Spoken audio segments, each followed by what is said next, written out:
DTV es tu voz en el Congreso. Este 2023 seguí eligiéndonos. DTV, el periodismo en el Congreso.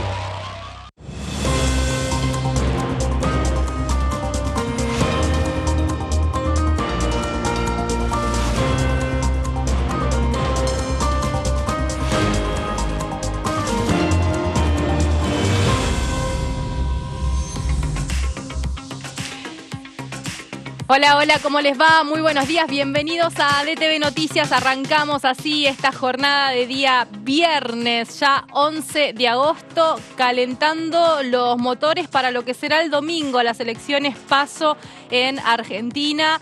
Se van a elegir quiénes van a ser los candidatos que van a continuar en la carrera electoral hacia octubre, así que estamos también en un momento importante para lo que respecta a la información política, con noticias sensibles como las que vivimos y vimos todos a nivel nacional en el día de ayer en el Obelisco, una campaña atravesada por tragedias básicamente y que, bueno, obviamente genera incertidumbre de lo que puede suceder este domingo. En lo que respecta a la información parlamentaria, vamos a estar contándote con Gonza Solabarrieta, que ya está aquí en el estudio. Gonza, ¿cómo te va? Buen día.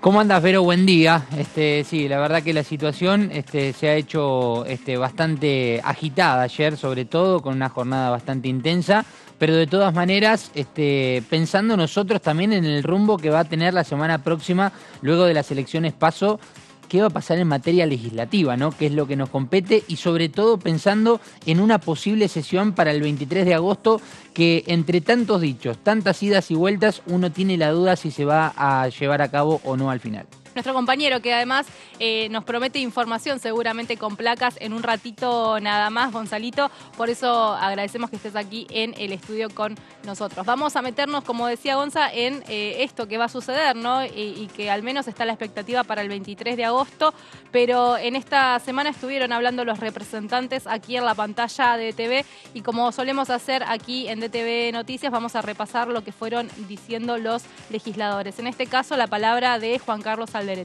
No, bueno, creo que es un avance muy bueno, un paso adelante, porque todos los trabajadores informales que hoy están pagando monotributo, si nos tuvimos que reinventar en distintos oficios para tener una salida, para seguir llevando la comida a nuestras casas, es decir, hay 1.500.000 hoy anotados, justamente con el monotributo productivo, en lo cual se puede llegar a 4.500.000 personas que pueden acceder a este beneficio, que es justamente la obra social. El obrero, cuando es expulsado de la producción formal, lo más sentido es la obra social, porque atiende a toda la familia. También la posibilidad del día de mañana de poderse jubilar, y nunca tenemos un seguro de desempleo, que esas tres cosas abarcaría el monotributo productivo que anunció nuestro precandidato a presidente Sergio Massa. Me parece que es un derecho, que también eso es una parte de blanquear también la economía, en una parte chiquita, pero importante, de blanquear la economía informal, porque siempre se habla de macroeconomía, pero no teniendo en cuenta la economía informal, que también juega un rol importante en nuestra economía, ¿no?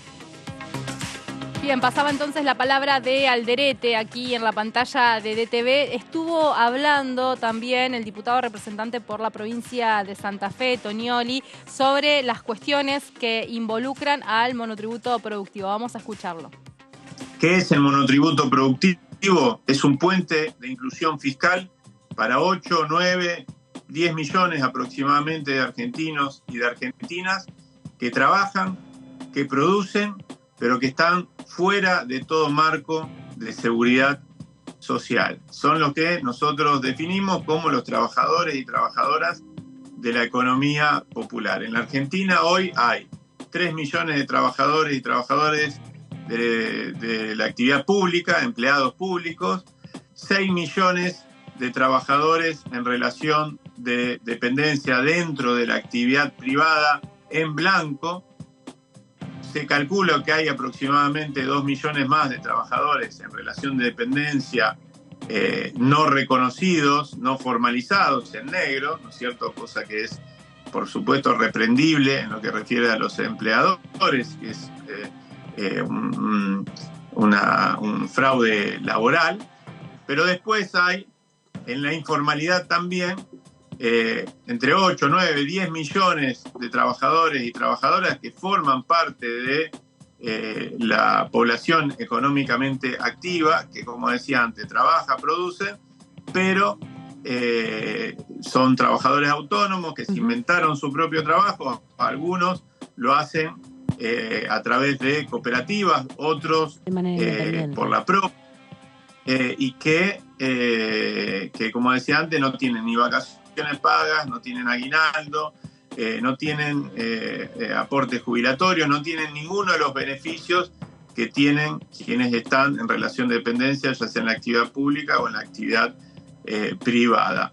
Bueno, el monotributo productivo lo que plantea básicamente es que el Estado va durante una cantidad de tiempo, el proyecto enviado en su momento hablaba de 2 años, veremos cómo se traduce esto en el DNU, va a tener el acompañamiento del Estado, quienes accedan a este monotributo productivo, que es este universo al que hacía referencia, para lo que tiene que ver en materia de salud, porque hoy hay un gran problema, incluso quienes tienen el monotributo social, por ejemplo,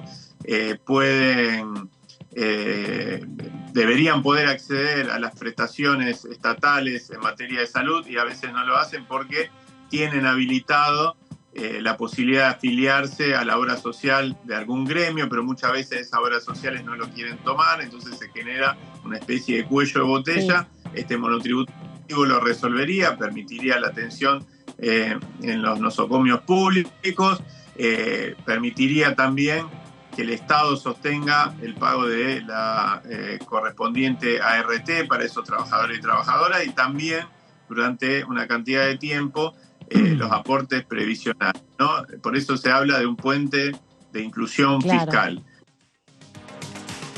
Pasaba entonces así la palabra de Tonioli. Volvimos a escuchar entonces también a Juan Carlos Alderete, que estuvo hablando aquí en la pantalla de DTV.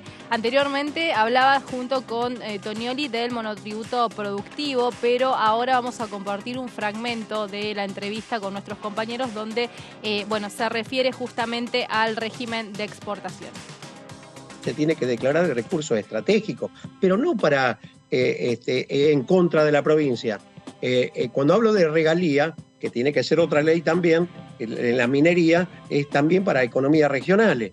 ¿Por qué nosotros no podemos elaborar, no industrializar nuestra materia prima, ¿no? Lo que es la minería, la dictadura ha bajado al 7%, antes era casi el 10% en la regalía, la minería. Es decir, Carlos Saúl Menem la bajó al 3%, Carlos Saúl Menem hace un montón de años, y eso nunca se actualizó.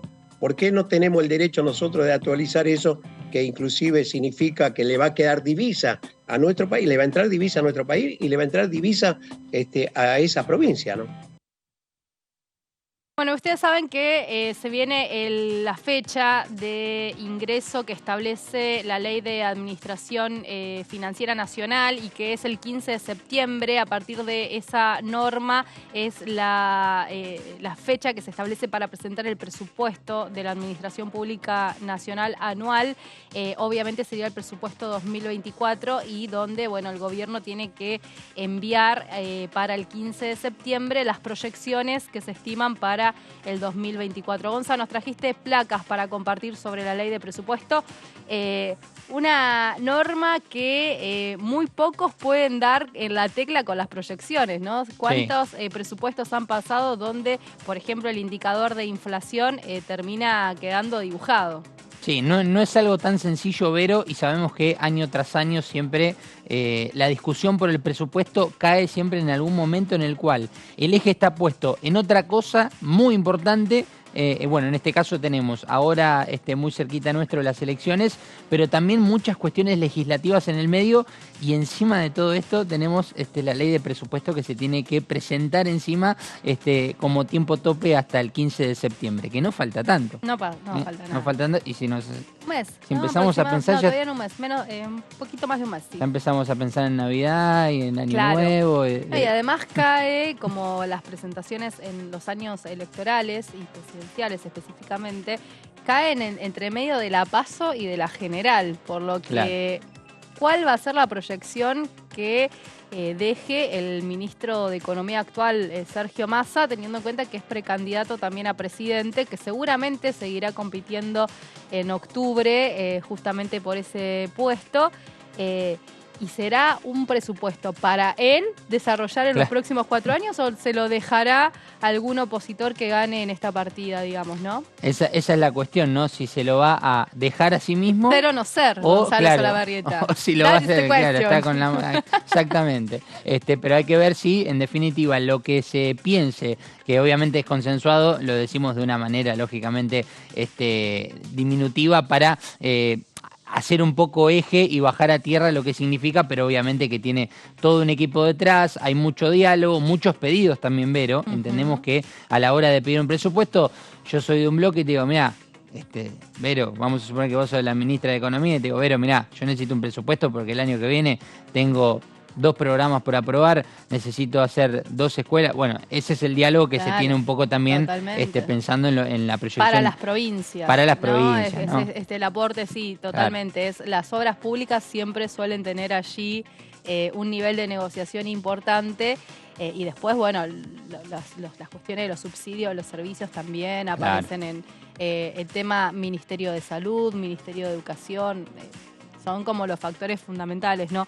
Y siempre está me parece que se va a poner el hincapié, o se va a hacer hincapié en el presupuesto, porque se habla justamente de un plan de reducción, teniendo en cuenta los pedidos que está haciendo el Fondo Monetario Internacional. Así que va a ser un presupuesto que ya viene siendo monitoreado desde que ingresa Alberto Fernández al poder por la deuda que toma Mauricio Macri, pero que me parece que va a estar mucho más de cerca ese, si se quiere, ajuste del que todos se hablan que se tiene que hacer. ¿Y dónde irá el gasto, al gasto social, a lo previsional? ¿A dónde irá ese ajuste, ¿no? Sí, o será equilibrado entre todas las carteras, como para que no tenga un impacto muy fuerte en un sector, o en salud, o en educación, o en infraestructura. Creo que tal vez ahí es donde va a tener que se va a tener que poner en la balanza. Y ahí eso depende el presidente que gane, ¿no? Claro, totalmente.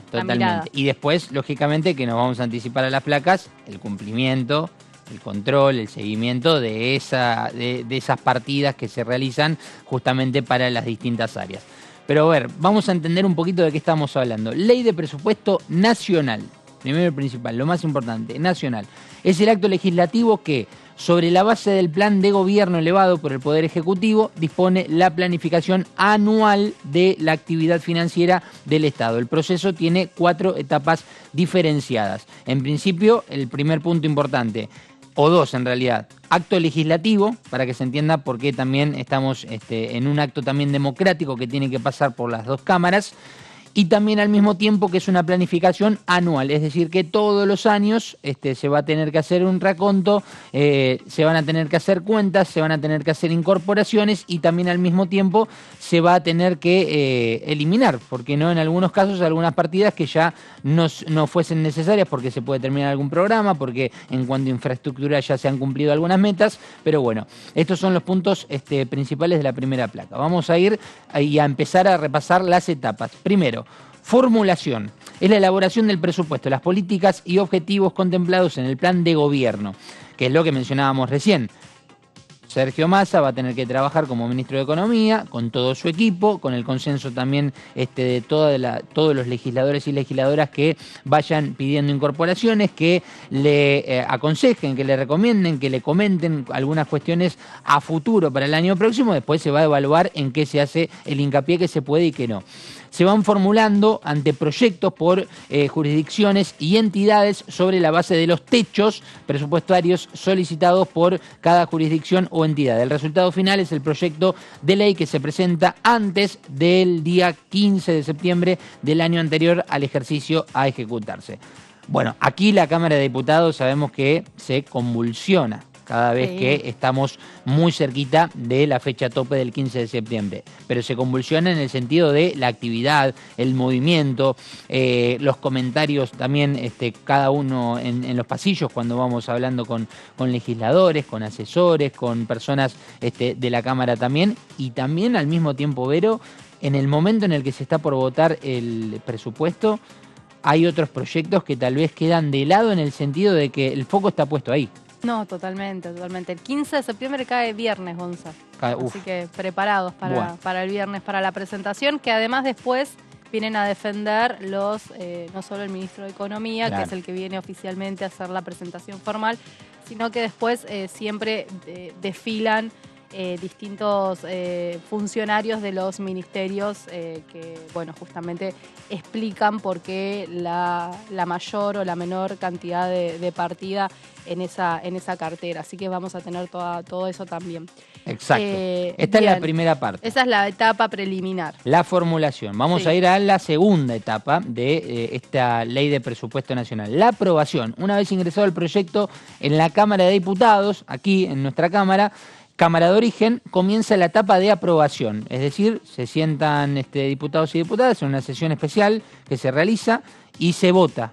Básicamente como cualquier otro proyecto, pero con muchos pedidos de palabra, con mucha palabra de crítica, con mucha palabra de valoración, y algunos, imagino que también en cuanto a la crítica o a la evaluación que se hace del presupuesto, también está sujeto a: che, no me pusiste lo que te pedí, me bajaste acá, me subiste allá. Sí, también eso se ve mucho dentro del ida y vuelta. La Constitución Nacional solo contempla la elevación por parte de la jefatura de gabinete, que es lo que mencionabas vos también, Vero, que esto del desfile de las personas que participan del Poder Ejecutivo. En los últimos tiempos se ha implementado como costumbre parlamentaria recibir al ministro de Economía, quien presenta el proyecto en la Comisión de Presupuesto y Hacienda, en reunión informativa y sin debate. La imagen que se nos viene será la de Sergio Massa ingresando en la sala 2 del anexo C, me imagino, que es donde habitualmente se reúne la comisión. Generalmente se hace en el Delia Parodi. La exposición del presupuesto, pero a mí la imagen que se me viene es la de Martín Guzmán en Pasos Perdidos, ¿te acordás? En plena pandemia, sí, con las pantallitas de fondo. Sí. Bueno, se me viene como la imagen de Martín Guzmán el día que dijo Sarasa. El día de la zaraza. Así que sí, pero generalmente los presupuestos se presentan en el Delia Parodi. Claro, eso lo conocés muy bien vos, de pe a pa. Totalmente. Esto estamos siempre ahí presentes. En la previa, en el post, en el desarrollo. Pero bueno, decía en el anexo C porque por lo general el presupuesto y Hacienda suele realizarse ahí. Claro, pero no. Vamos a ir a la siguiente acción que se realiza. El proyecto es girado únicamente a la Comisión de Presupuesto y Hacienda, que preside aquí en la Cámara de Diputados Carlos Salomón Heller. Suele invitarse a otras comisiones cuando se presentan funcionarios de distintas áreas relacionadas con su temática o competencia. Una vez emitido el dictamen respectivo, se trata en el recinto de sesiones de igual forma que el resto de los proyectos de ley. Cuando acá se hace la mención en la placa que dice que se invita a otras comisiones, es porque también es injusto también que si un diputado o diputada no forma parte de la Comisión de Presupuesto y Hacienda, pero que tiene mucha influencia en un tema determinado en el cual el presupuesto y Hacienda ha recibido una partida importante, merece, la verdad, realmente poder estar más allá del hecho democrático de participar también, además con la invitación de las personas importantes del Ejecutivo. Vamos a pasar a la siguiente placa, porque acá ya viene la tercera acción, que es la ejecución, Vero. Que acá es la imagen más fuerte tal vez, que es la que nosotros no vemos a través de la pantalla, sino que más bien son cuestiones que nos imaginamos, el famoso sobre con todo el presupuesto, el libro gigante del presupuesto, y después la ejecución, que es lo más importante, ¿no?, que tiene este presupuesto. Una vez promulgado y convertido en ley por decisión administrativa del jefe de gabinete, se efectúa la distribución de los gastos por programas y partidas y de los recursos por rubros del presupuesto. Un poco esto lo hemos visto en la Cámara de Diputados cuando, por ejemplo, ha venido Agustín Rossi y ha tenido que, como jefe de gabinete de ministros, ha tenido que venir a hacer una exposición, como se suele hacer tanto en el Senado como en diputados, y que han cumplido de buena manera en los últimos 4 meses con las presentaciones en la Cámara.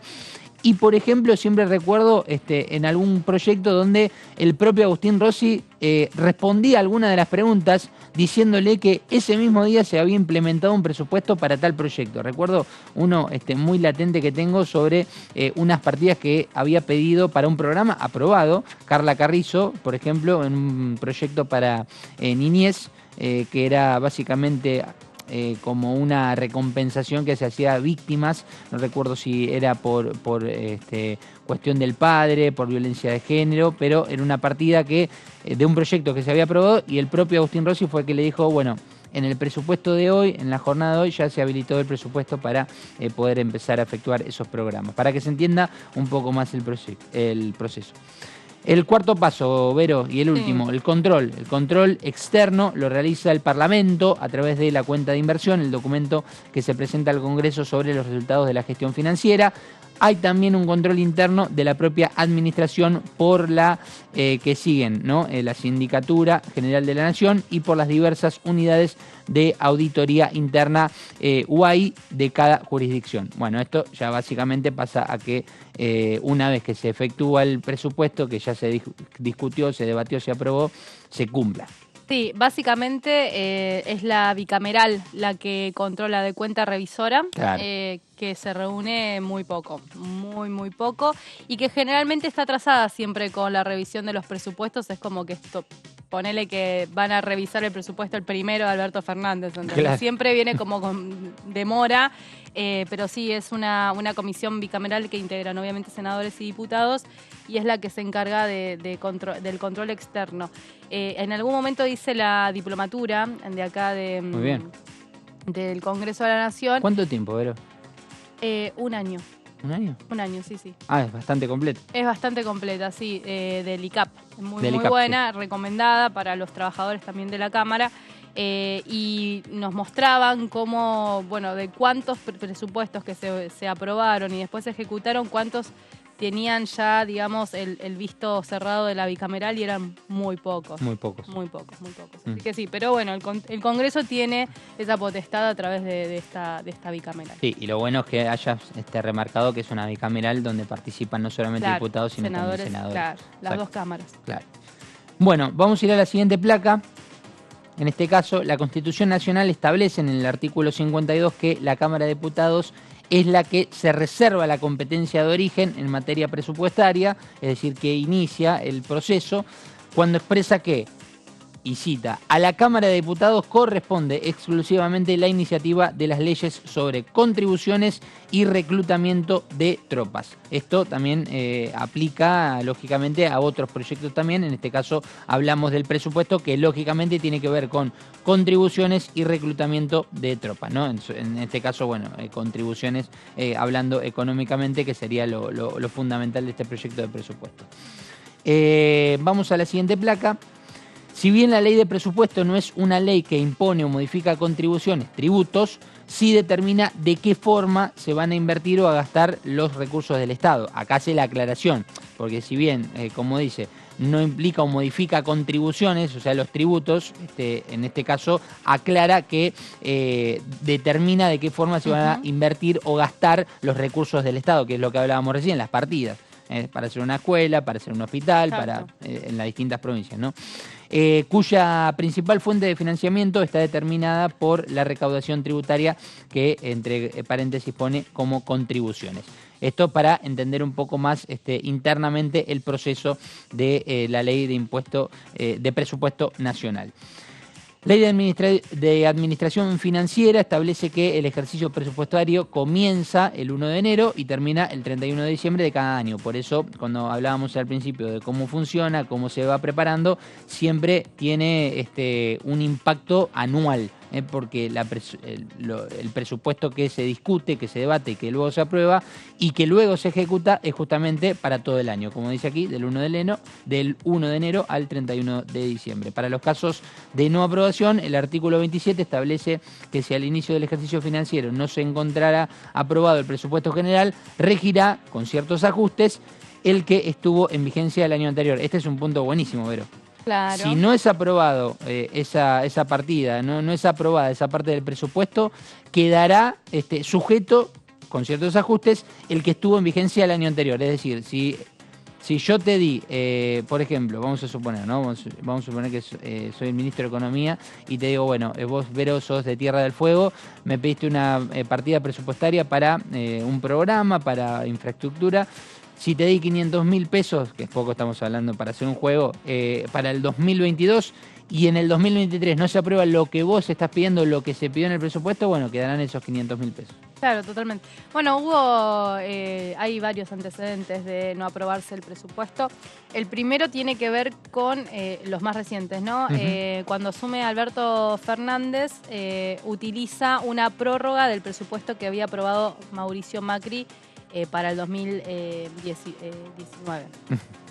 Es decir, no lo prorroga. Lo que usa es el mismo presupuesto que ya tenía Mauricio Macri. No Exacto. es que lo modifica, Claro. sino que no presenta un presupuesto el mismo Alberto Fernández. Y después lo que sucedió fue, el año pasado o el anterior, ¿te acordás que se empantanó todo con Martín Guzmán, Máximo Kirchner, Sí. la oposición y Alberto Fernández no tuvo presupuesto y ahí sí prorrogó el que estaba vigente? No me acuerdo si fue el 2021. Pero fue aprobado, fue rechazado básicamente en la votación. Claro, por eso se prorrogó, claro. Sí, No se lo aprobaron. Que, Por eso se prorrogó el que estaba vigente, digamos. Claro. Hasta que se volvió a presentar el presupuesto para el año siguiente. No me acuerdo si fue 2021 o fue 2022. Fue muy fina la votación, recuerdo, creo que fue la votación del 2021. 21, ¿no? Sí, la Para el votación del 2021 para el era. 2022. Claro. Y Estamos en fue 2023. realmente muy conflictivo. Y es más, en muchas de las notas y entrevistas que realizamos diariamente en las distintas producciones en Diputados Televisión, escuchábamos constantemente por parte de los legisladores del oficialismo siempre la famosa frase: nos dejaron sin presupuesto. Sí, tal cual. Bueno, Sí, y a sí. Cristina Fernández de Kirchner ya anteriormente también. No le aprobaron un presupuesto un año, no sé si era el último de su mandato, para el que también sucedió. Sí.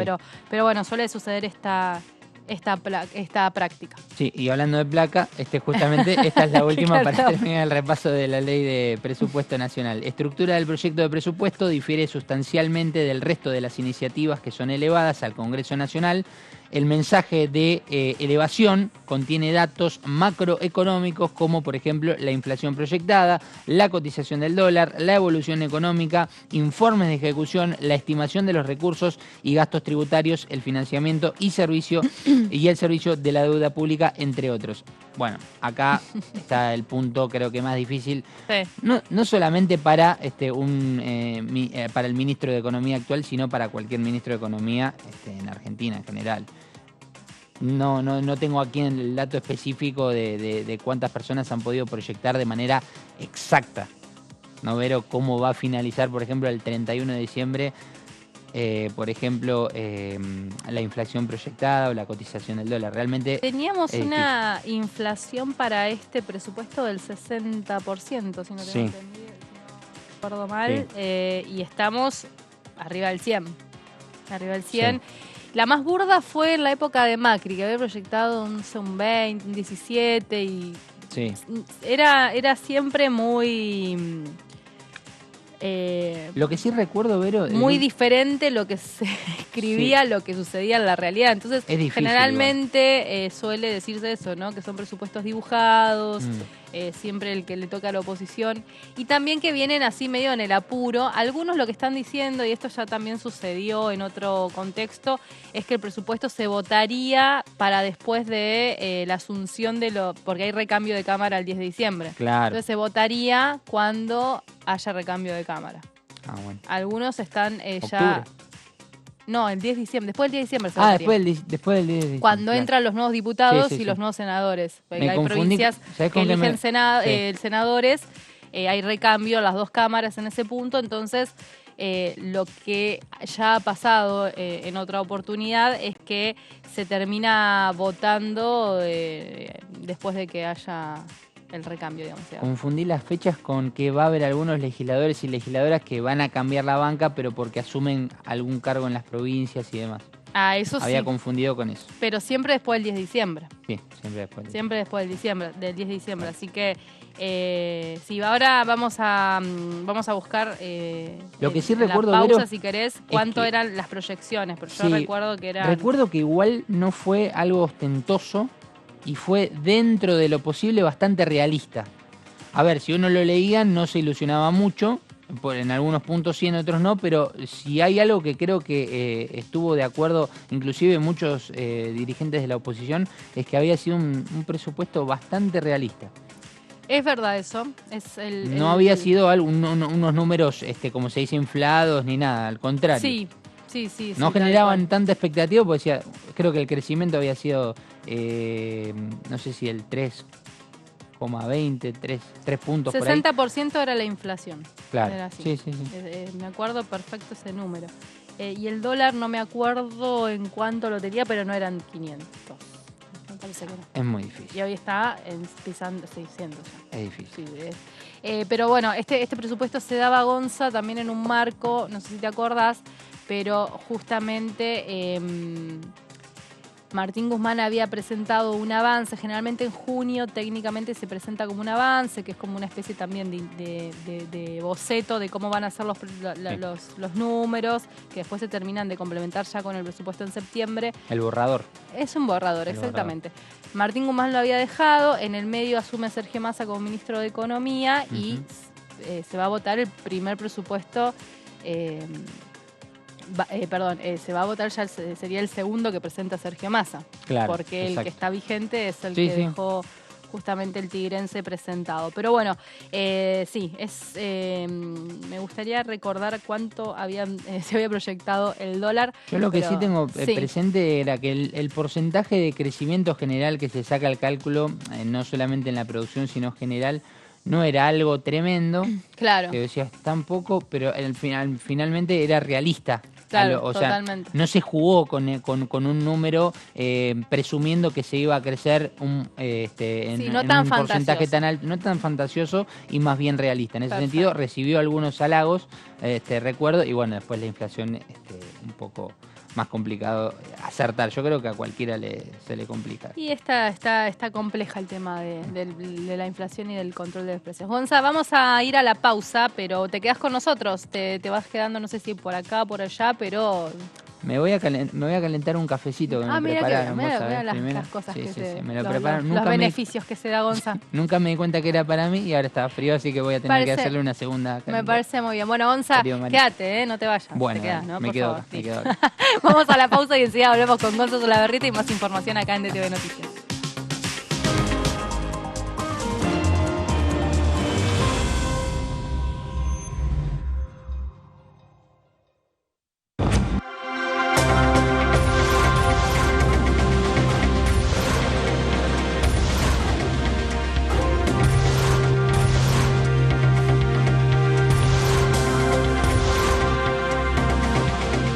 Ellos son tu voz en la primera mañana. DTV, el periodismo en el Congreso. ¿Cómo les va? Muy buenos días, 10 en punto de la mañana, estamos comenzando la primera mañana.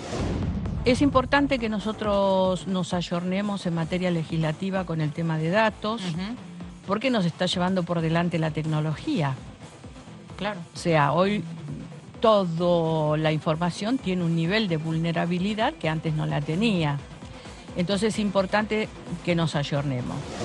Esta actualización de la ley lo que viene a hacer es, en primer lugar, garantizar ese derecho al buen uso de los datos personales, a la preservación de los datos personales, a la intimidad y articularlo virtuosamente con todo este otro desarrollo tecnológico y este desarrollo económico, ¿no? DTV, primera mañana, de lunes a viernes.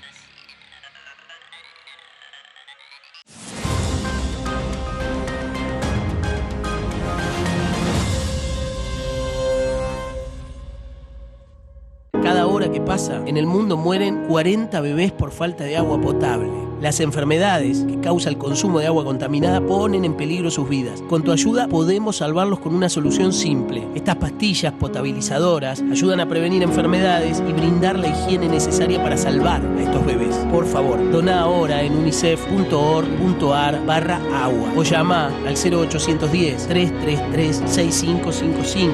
Juntos podemos sacarlos del peligro.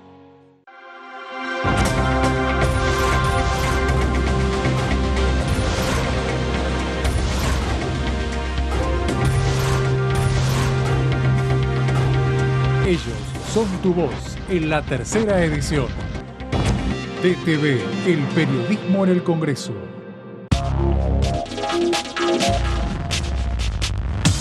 DTV es información, es diálogo y es análisis. DTV es pluralidad de voces, es libertad de expresión. DTV es federalismo. DTV es todo lo que un país en democracia tiene que ser. DTV es tu voz en el Congreso. Este 2023 seguí eligiéndonos. DTV, el periodismo en el Congreso. ¿Cómo andan todos? ¿Cómo le va, Mili? Hola, Buenas Leo, tardes. hola Mauri, ¿cómo va? La idea es poder debatir y escuchar la mirada de las mujeres sindicalistas sobre el tema de las licencias parentales, es decir, aquellas licencias que tienen que ver con las tareas de cuidado y que en la Argentina tienen un evidente atraso. Para mí son tres cuestiones. Una es el resguardo de los datos personales, hay determinados datos que no se puede tener, que no puede el sector público, el sector privado chupar datos y usar esa información. En segundo lugar, la protección de niños y adolescentes, que es bien complejo el cuidado de los datos. Y lo tercero, la situación de los funcionarios públicos, y es efectivamente cuando se da información, no ir más allá y resguardar la situación de las personas. DTV, segunda edición, de lunes a viernes.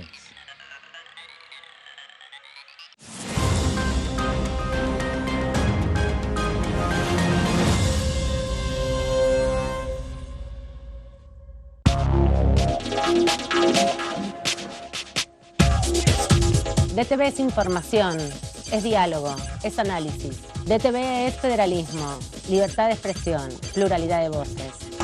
DTV es todo lo que un país en democracia tiene que ser. DTV es tu voz en el Congreso. Este 2023, seguí eligiéndonos. DTV, el periodismo en el Congreso.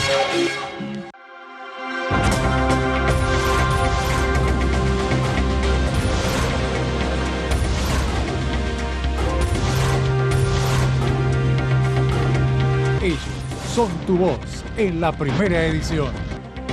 DTV, el periodismo en el Congreso.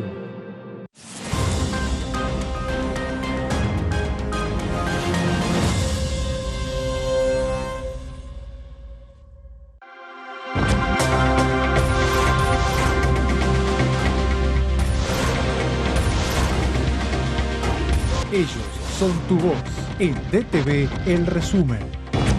DTV, el periodismo en el Congreso. Hola, hola, ¿cómo va? Aquí estamos, bienvenidos a Entrevistas. Soy fruto de la movilidad social ascendente del peronismo, ¿no? Hoy ¿Eso qué puedo significa? decir que tengo, además de trabajar, estudiaste. que estudié y tengo 2 carreras universitarias, soy abogada de grado y doctora en ciencias políticas de posgrado. Soy una agradecida a eso que permitió los movimientos populares, ¿no? En su momento el radicalismo y el peronismo y la ampliación de derechos hacia las mujeres, ¿no? Porque después también, una vez que se lograron los derechos, eran varones, hasta que hubieron mujeres sentadas en las bancas y eso generó un cambio enorme. DTV Entrevistas, viernes 23 horas.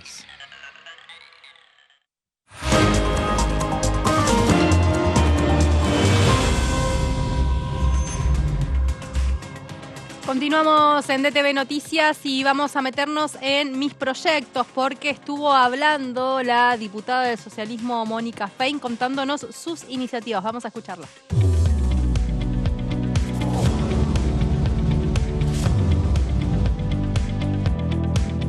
Mi nombre es Mónica Fein, soy diputada del Partido Socialista de Santa Fe y pertenezco al Interbloque Federal. Presido la Comisión de Salud y Acción Social y uno de los proyectos que he presentado es un proyecto federal de cuidados. ¿Por qué? Porque considero que Argentina necesita tener, como lo tiene por ejemplo Uruguay, un sistema de cuidados para niños, niñas, adolescentes y personas adultas mayores. Y para eso creo que es indispensable, y este proyecto así lo plantea, en primer lugar registrar los lugares de cuidados que hoy existen. En general el cuidado está a cargo de las mujeres es un trabajo no reconocido y no pagado, y es necesario generar un sistema de cuidados para que varones y mujeres podamos integrarnos a la vida social y que nuestros niños, niñas, adultos y adultos mayores o personas con discapacidad tengan un sistema garantizado de cuidados. Para eso, el proyecto plantea en primer lugar hacer un relevamiento a nivel nacional de todos los lugares que tenemos, crear un sistema federal de cuidados, ver si necesitamos fortalecer los cuidados por parte del Estado, por el sector privado o por organizaciones sociales o comunitarias, y poder promover esos lugares de cuidado. El sistema integral de cuidados, la verdad que tiene un origen mirando la experiencia de Uruguay, que creemos que es una experiencia posible para Argentina, y esperamos que sea tratado cuanto antes. Actualmente estamos discutiendo algo de cuidados que tiene que ver con licencias parentales, pero creemos que un sistema integral de cuidados es el debate que necesita Argentina.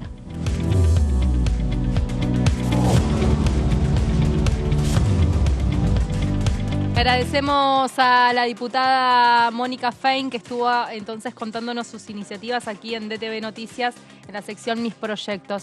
Pero aprovechamos la participación de Gonza. Podemos hacer el show de Vero con la participación estelar de Gonza los viernes, claro, ¿no? Sería como un invitado. Vos me tenés que invitar y yo entro en acción ahí. Me gusta esta dinámica. ¿Me acompañás? Gracias, exacto, Gonzalo Salabarrieta. Muy bien, por favor. Pero decíamos que uno de los debates que se empezó a colar esta semana se reflota básicamente porque ya hay otros legisladores que han hablado sobre el tema, es el de la muerte digna, ¿no? Eutanasia. Lo trajo Mara Brauer, pero también estuvieron hablando otros representantes, Gonza. Exacto, estamos hablando de la muerte voluntaria médicamente asistida. Así es como se llama el proyecto, que en realidad no es el único que está presentado por parte de la diputada Mara Brauer. Ella misma, cuando ha estado en los micrófonos de Diputados Televisión, ha remarcado la importancia de este proyecto que ella está impulsando, pero que al mismo tiempo habló sobre otras iniciativas que también están presentadas. Pero lo más importante, me parece, Vero, en este caso es que se empiece a dar el debate. Un debate que no sé si estamos acostumbrados a escuchar, no sé si estamos acostumbrados a normalizarlo, porque nos impacta lógicamente y nos ponemos a hacernos preguntas, ¿no? ¿Por qué una persona quisiera morir de manera voluntaria? Bueno, la realidad es que si por algo existen los proyectos, si por algo existen los debates y si por algo existen legislaciones en otros países del mundo, es porque realmente existen estas problemáticas. Personas que físicamente por alguna enfermedad no tiene vuelta atrás, sufren dolores que no podemos llegar a imaginar. Y básicamente lo que tiene de importante este proyecto es que la persona, no familiares, la persona es la que tiene que decir, en voz alta, creo que por ley está aplicado de esta manera, la persona es la que tiene que decir y decir básicamente que necesita o desea morir voluntariamente, médicamente asistida. Por eso está aclarado en el título de este proyecto.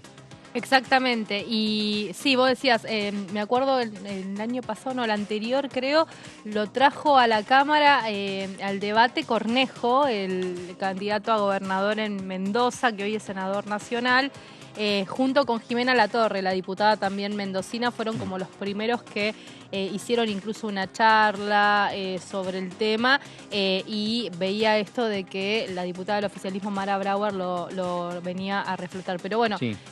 Hablaron otros legisladores aquí en la pantalla de TV, el caso de Luis Di Giacomo. Claro, y fíjate vos, Luis Di Giacomo es el presidente de la Comisión de Discapacidad. Claro. A ver, ¿por qué hacemos esta referencia? Porque posiblemente haya muchas personas que sufren de algunas cuestiones y que están vinculados a distintas capacidades y que puede ser psicológico o físico, que sufren de una manera en la cual ya directamente no aguantan, y por eso es la decisión voluntaria. Pero qué mejor que escucharlo justamente a Luis Di Giacomo, que es el presidente de la Comisión de Discapacidad, hablando sobre la muerte voluntaria médicamente asistida.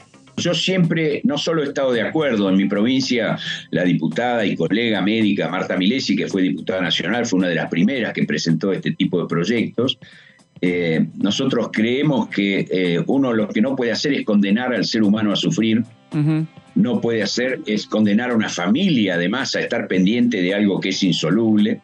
Me parece que son decisiones que, por supuesto, hay que meditarlas muy bien, tienen que estar arbitradas por comisiones que estén alejadas de toda posibilidad de dudas respecto de estas cosas. Pero bueno, somos un país donde, por ejemplo, todo lo que ha tenido que ver con el tema de trasplante de órganos y demás ha ido funcionando, ha tomado la sociedad conciencia de la importancia que tiene. Nadie sospecha, más allá de las fábulas que hay, pero nadie sospecha de que acá se vendan órganos o la gente le hagan algo para donar un órgano. Esto no es cierto. ¿Qué quiere decir? Ya sabemos este tipo de cuestiones. Ahora bien, hoy la tecnología te permite vivir siendo un vegetal, vivir sin ninguna expectativa de poder recuperar, digamos, lo esencialmente humano, que es la capacidad de sentir, de tener conciencia de uno mismo, de expresar alguna cosa. Pero además hay mucha gente que tiene enfermedades que no tienen cura, lamentablemente, que son progresivas, que son degenerativas, y yo tengo que dejarle la opción a un punto final. Yo coincido en ese sentido. A ver, creo que no son los debates que hoy en día son prioritarios. También quiero aclararlo, porque yo veo que hay mucho debate que tiene que ver con derechos, que está todo muy bueno. Acá hoy el debate prioritario está en cómo solucionamos la cuestión económica en el país y cómo solucionamos secundariamente la cuestión de la seguridad también. Entonces, yo creo que, ojo, desde la política, presentando estas cuestiones, con las cuales digo, yo estoy de acuerdo, por ejemplo, pero poniéndonos a debatir en el día de hoy estas cuestiones, corremos el severo riesgo que nos digan, pero mirá de qué se están ocupando estos tipos. Cuando hoy tenemos una inflación del 10%, no sabemos cómo seguir adelante. Hoy el problema de los jóvenes es que no tienen perspectiva de tener una vivienda propia, de construir algo, de alquilar. Trabajemos la cuestión económica, trabajemos en los grandes acuerdos nacionales, porque este es un país que con un gran acuerdo entre los sectores mayoritarios, con todo lo que tenemos para producir, para exportar, para generar riquezas, solucionamos estos temas en unos pocos años. Bien, escuchábamos la palabra de Di Giacomo y allí ya tenemos en pantalla a nuestro compañerito Nico Márcico. Buen día, ¿cómo te va? ¿Cómo estás, Vero? Buen día. Bueno, la última vez que habíamos hablado no estábamos en veda todavía. No estábamos en veda y fue precisamente ayer. Hace 24 Exactamente, horas. Hace 24 horas. ¿Qué tal? Querida, Dime. Bien, me quedé pensando, a partir de la veda, y que por supuesto no nos vamos a meter mucho en ese contexto. No, ¿qué cosas tenemos importantes para adelante, no? Creo que son las que están buenas para que charlemos y que quería comentar un poco con vos, Vero. ¿Cuáles son? Me parece que son las apuestas, los proyectos que van a quedar. Bueno, justo ayer hacíamos la entrevista con el diputado radical por Chaco, ¿no? Sí. Aguirre, y él hablaba un poco de cuáles son para él los proyectos de ley, al margen de que por supuesto aprovechó para también mencionar algunos propios presentados en el proyecto. Me parece que tendríamos que poner 3 ejes. Yo pondría 3 ejes en lo que puede llegar a quedar del año de legislativo, después de lo que pase mañana con las PASO y el 22 de octubre con las generales. Y creo que son proyectos en parte de consenso y en parte también proyectos que tienen que ver, sí, con la convivencia, ¿no? Y también la vida cotidiana. Me parece que lo de ley de alquileres, por más que sabemos que desde el oficialismo está complicado que se pueda abordar, yo creo que es un tema que más tarde, más temprano, antes de que termine el año, va a tener alguna conclusión, porque me parece que es algo necesario para lo que tiene que ver con la vida en el día a día. O sea, que algo va a haber que resolver con eso sí o sí, antes de que termine el año, porque... Y tenemos el 23, ¿no? Con la expectativa de lo que... El primer tramo va a ser ese, ver qué sucede el 23. Exacto, en todo caso lo que pase con el resultado de este domingo electoral hará mover algunas piezas y acomodará en un sentido o en otro el funcionamiento de la Cámara. Sabemos que después de los resultados que tengamos ya en términos oficiales a partir del lunes, bueno, también va a haber muchos jugadores y muchos diputados que se inclinarán en un sentido de acuerdos con algún espacio, sea el oficialismo o sea la oposición, pero yo creo que por una cuestión de reclamo del sector y por una cuestión de los posicionamientos de los diferentes bloques, vamos a tener noticias seguro en lo que resta del año con la ley de alquileres. El otro tema me parece también que no va a quedar ahí en la nada, Vero, y que esto tiene que ver con el interés, no solo del oficialismo, sino también de la oposición para lo que venga, ¿no? Y que también, por supuesto, está un poco atravesado por lo que pueda tener que ver con los resultados, es el de GNL, el gas natural licuado, que es algo que más tarde, más temprano, le va a terminar interesando a todos los sectores y a todos los espacios, digo, porque al margen del pedido del ministro de Economía de la Nación y precandidato Sergio Massa, es un tema también que de alguna manera toca a si se quiere, intereses o posicionamientos por parte de la oposición. O sea que yo creo que eso de GNL seguro también sea otro de los temas, y ahí ya tenés la pata económica, por decirlo de alguna manera, ¿no? Porque hablábamos de las tres patas, una que tiene que ver claramente con la vida cotidiana, que es la de los alquileres, la pata económica y lo que viene para adelante en el país, que es que es el proyecto de ley del gas natural licuado, y después ya, y ahí quería charlarlo con vos, Vero, para que me ayudes, la tercera pata es la que veo un poco más difusa, porque cuando hablas con diputados del oficialismo o de la oposición, no termina de quedar en todo claro. De hecho, recién escuchábamos un recorte, ¿no?, donde justamente el diputado lo que decía era, bueno, garantizar derechos, pero en este momento, más que sumar derechos, capaz hay que hacer que los que están funcionen de manera orgánica, ¿no?, o de manera prolija. Y ahí es donde no me imagino esa tercera pata, o veo, mejor dicho, difusa, cuál puede ser esa tercera pata a abordar. Si tendrá que ver con algo de lo económico, si tendrá que ver con algo que sea en materia de derechos, que podría ser el proyecto perfectamente de universidades públicas, que tenemos pendiente y que podría llegar a generar algún tipo de acuerdo, o si ya es algo que directamente no lo tenemos todavía en el radar, como puede ser algún debate quizá más vinculado al trabajo, más vinculado a también lo que pueden ser los acuerdos económicos, ¿no?, o los acuerdos también de los sectores privados, como el proyecto que propuso el diputado Máximo Kirchner. Bueno, ahí ya lo empiezo a ver un poco más difuso cuál puede ser esa tercera pata, pero no la quiero dejar de plantear porque me parece que hay que tener abierta la posibilidad de que haya algo en el radar que no estemos viendo ahora y que pueda estar incluido para lo que resta del año legislativo en diputados. Claro, tendrá que ver con las urgencias y los intereses,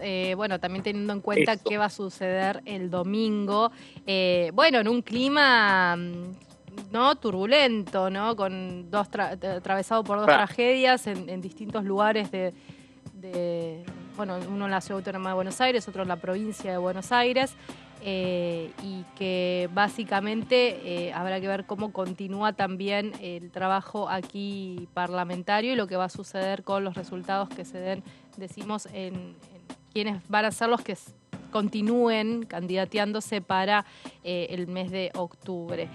Además, viene en el medio, Nico, lo que sí te puedo dar con certeza es el presupuesto 2024. Exacto, bueno, ahí vamos a tener un trabajo muy fuerte y quizás esta tercera pata que nos quedaba pendiente, Vero, que no la tenemos del todo clara, pueda tener que ver en todo caso con el debate que gira en torno a eso, y directamente ahí, si se quiere, el mensaje y el trabajo legislativo. Y con respecto al otro que decías, Vero, también me parece que lo que hay para reflexionar es qué triste, ¿no? Qué triste tener que llegar a un proceso electoral con este contexto, con esta forma. Nos merecemos a 40 años de la vuelta de la democracia algo mucho mejor como sociedad, pero bueno, también yo entiendo, ayer hablaba con amigos, lo reflexionaba yo también cuando en esos momentos, viste, cuando termina la jornada a las 8 y pico de la noche y va a volver para casa tratando de que la cabeza te vaya limpiando, y pensaba en esto, digo, claro, un contexto que te desmotiva, pero para cualquier situación o para cualquier compromiso republicano que uno pueda llegar a querer tomar con las urnas, pero me parece que no nos tiene que desalentar. Creo que en todo caso eso hay que tomarlo justamente para redoblar la apuesta y decir, bueno, con más razón, si esto lo que busca es desalentarnos, bueno, yo igual voy a ir a ejercer mi derecho. Totalmente. Y compromiso y apostar que algo pueda ser diferente para adelante. Me parece que eso va a jugar mucho en cuanto a este momento sensible que estamos transitando todos para adelante, Vero. Todo lo vamos a develar la semana que viene, Nico. Te agradecemos el contacto hoy con DTV Noticias. Que tengas un excelente fin de semana y nos cruzaremos seguro el domingo cubriendo las elecciones.